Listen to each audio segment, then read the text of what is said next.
এখন অৰণ্য আছিল। এই অৰণ্যখনত বান্দৰ আছিল, শিয়াল আছিল, পশু পক্ষীয়ে ইয়াত বাস কৰিছিল।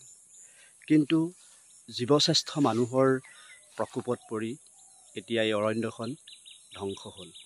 ইয়াত পুখুৰী বনাব বা মানুহে বাস কৰিব। তাৰপাছত আমি কি ক'ম যে আজি আমাৰ ধুমুহা বতাহে ঘৰবিলাক ভাঙিলে, বা আজি বেছিকৈ গৰম পৰিছে, বা কালিলৈ বেছিকৈ গৰম পৰিব। আচলতে দুখবিলাক কাৰ? দুখবিলাকতো আমাৰেই।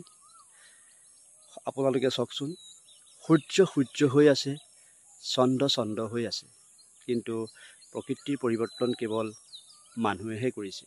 গতিকে ইয়াতকৈ আৰু দুখৰ বিষয় একো হ'ব নোৱাৰে। গতিকে আমি এনেই গাইড ফুৰিলে নহ'ব।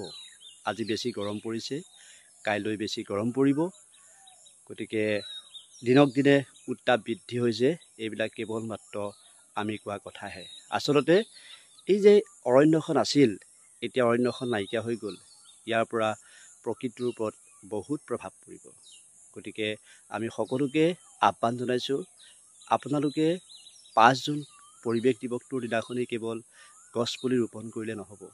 গতিকে আমি চিন্তা কৰিব হ'ল, আমি ওচৰ পাছৰৰ যিবিলাক হাবি বননি জংঘল, এইবিলাক যদি আমি সংৰক্ষণ নকৰোঁ, গতিকে এই সংৰক্ষণ নকৰিলে আমাৰ পৰা এই সকলোবিলাক হেৰাই যাব আৰু আমি প্ৰকৃতিৰ ৰোষতেই পৰিম। কেৱল আমি মানুহ হৈ জীয়াই থাকি কেইটামান অৰ্থৰ লোভত যদি আমি এই কামবিলাক কৰোঁ, গতিকে আমি এদিন নিশ্চয় ধূলিৰ লগত মিহলি হৈ যাম।